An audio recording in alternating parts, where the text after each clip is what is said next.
唔知大家喺分手嘅時候有冇聽過以下呢一句咁唔知點咁嘅藉口呢？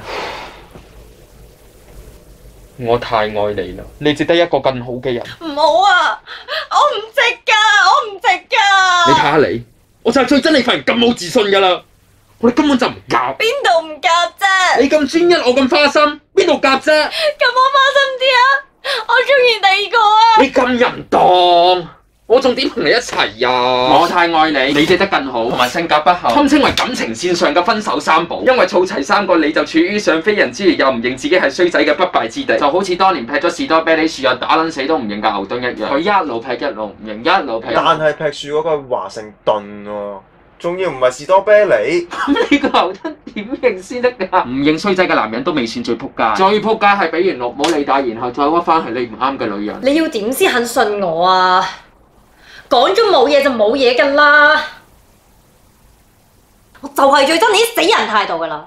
你搞到我要出去偷食，你覺得你冇唔啱㗎？你唔可以死，臨分手都屈我一嘢。你睇唔睇到我哋嘅問題啊？弊，佢準備講最無厘頭嗰句啦。個問題根本就唔喺第三者度。嚇？個問題明明喺第三者度，但係個問題又唔喺第三者度。咁個問題究竟去咗邊啊？喂，我想報失啊！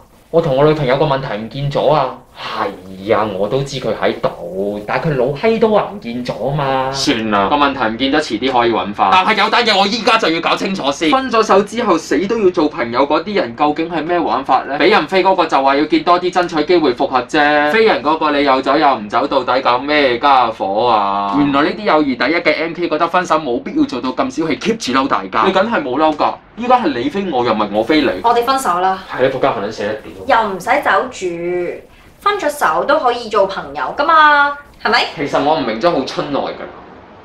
分手嘅人真係咁缺朋友咩？市面上有各式各樣嘅交友 app， 你唔好喺度賣金 sell 人哋美容，基本上識到10零廿個㗎啦。再加埋你條春頭就有情我求我奶你老春我沙發廣告，你升唔到100個即刻翻嚟揾我。